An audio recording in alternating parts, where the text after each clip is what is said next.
जय हिंद फ्रेंड आपण मानक स्वागत करुच्ची आउ एक नुआ वीडियो जो मैंने गवर्नमेंट एम्प्लॉय जो मैंने गवर्नमेंट सर्विस कर आज एक खुशी खुशी खबर आनी कौन खुशी खबर अच्छी यही वीडियो माध्यम जाना वीडियो को शेष पर्यटन देखूँ।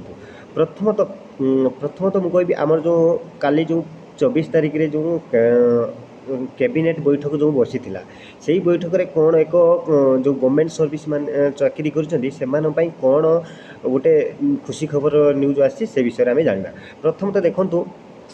प्रथमतः cabinet approved unified pension scheme आमर जो एनपीएस जो थिला आमर जो एनपीएस जो थिला न्यू पेंशन स्कीम सेटा वर्तमान बंद हो जाइए। वर्तमान गोटे नुआ पेंशन लागू होती हूँ unified pension scheme. Unified pension scheme कौन कौ पेंशनटा लागू होती आमर UPS unified pension scheme. Unified pension scheme रे कौन कौन आमर सुविधा अच्छी गवर्नमेंट सर्विस से विषय में आम आलोचना करें। देखो आम प्रथम आलोचना करवा यूपीएस जो पेंशनटा है कौन देखु cabinet approve unified pension cabinet approved unified pension scheme for central government employees 50% at basic pay now NPS जो एनपीएस थिला जो सेटा यूपीएस हो जाइए सेटा हूँ केते परसेंट 50% को बेसिक पेमेंट दूसरी कौन 50% बेसिक पे आपन को पेंशन मिल केमी मिल आम एटा देखा कौन कौन यूपीएस रे कौन कौन प्रॉफिट अच्छे आमर जो यूपीएस सेटारे प्रॉफिट कौन जो गवर्नमेंट सर्विस करते प्रॉफिट कौन आम ए विषय आलोचना करवा।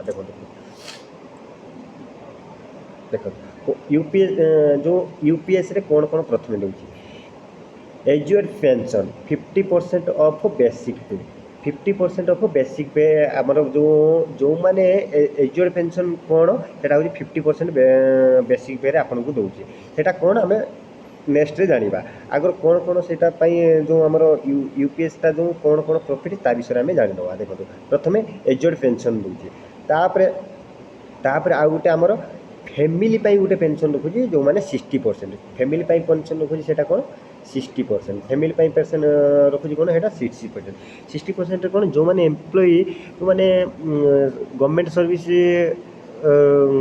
जो मैंने गवर्नमेंट सर्विस कर जो गवर्नमेंट सर्विस काल में जो मैंने डेथ होती से फैमिली को 60% पेंशन सरकार दब। तापर कौन रखी आम देखा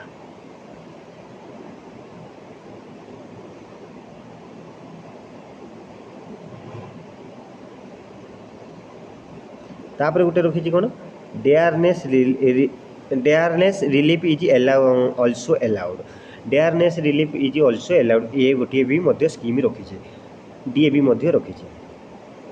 तापर कौन रखी आउ गोटे रखी कौन एजुएड मिनिमम पेंशन 10,000 रखी आ माने कौन आम नेक्स्ट टाइम जाना।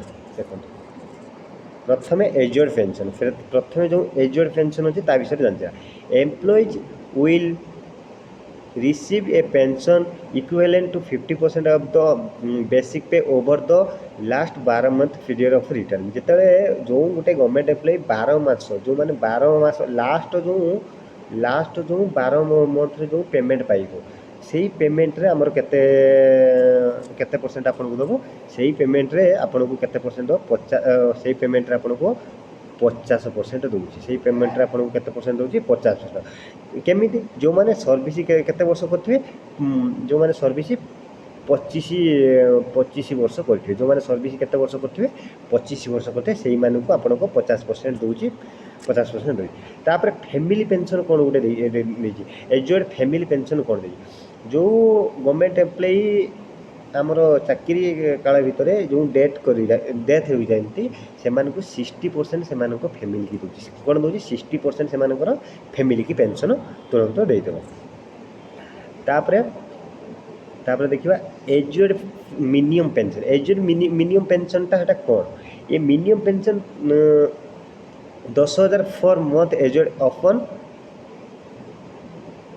अपन superannuation after a minimum of 10 years service. ଯେଉଁମାନେ 10 ବର୍ଷ ଚାକିରି କରିଦେବେ, ଯେଉଁମାନେ 10 ବର୍ଷ ଚାକିରି କରିଦେବେ ତାଙ୍କୁ ମିନିମମ୍ ପେନସନ୍ କେତେ ଦେବ? ମିନିମମ୍ ପେନସନ୍ 10,000 ଲେଖେ ଦେବ। ଯେଉଁମାନେ ମିନିମମ୍ 10 ବର୍ଷ ଚାକିରି କରିଦେବେ ସେମାନଙ୍କୁ ମିନିମମ୍ 10,000 ଦେବ। ତାପରେ ମଧ୍ୟ ଆହୁରି ଗୋଟେ ରହିଛି ଡିଆର୍ ରହିଛି, ଡିଆର୍ନେସ୍ ରିଲିଫ୍ ଗୋଟେ ରହିଛି। ସେଟା ହେଉଛି ଯେଉଁମାନେ 25 ବର୍ଷ ପୁରା ସର୍ଭିସ୍ କରିବେ ସେମାନଙ୍କୁ ଡିଆର୍ଟା ମିଳିବ। ଏବେ ଜାଣିପାରିଲେ ଯେଉଁ ଆମର କାଲି ଯେଉଁ କ୍ୟାବିନେଟ୍ ବୈଠକ ବସିଥିଲା ସେଥିପାଇଁ ଗଭର୍ଣ୍ଣମେଣ୍ଟ ସର୍ଭିସ୍ ପାଇଁ କ'ଣ ଗୋଟେ ଖୁସି ଖବର ଆସିଥିଲା। ଏହି ଭିଡ଼ିଓ ମାଧ୍ୟମରେ ଆପଣମାନେ ଜାଣିପାରିଲେ। ଭିଡ଼ିଓଟି ଯଦି ଭଲ ଲାଗିଛି ଭିଡ଼ିଓଟିକୁ ଲାଇକ୍ କରିବେ, ସେୟାର କରିବେ, ଚ୍ୟାନେଲକୁ ସବସ୍କ୍ରାଇବ୍ କରିବେ। ଜୟ ହିନ୍ଦ ଭାଇ।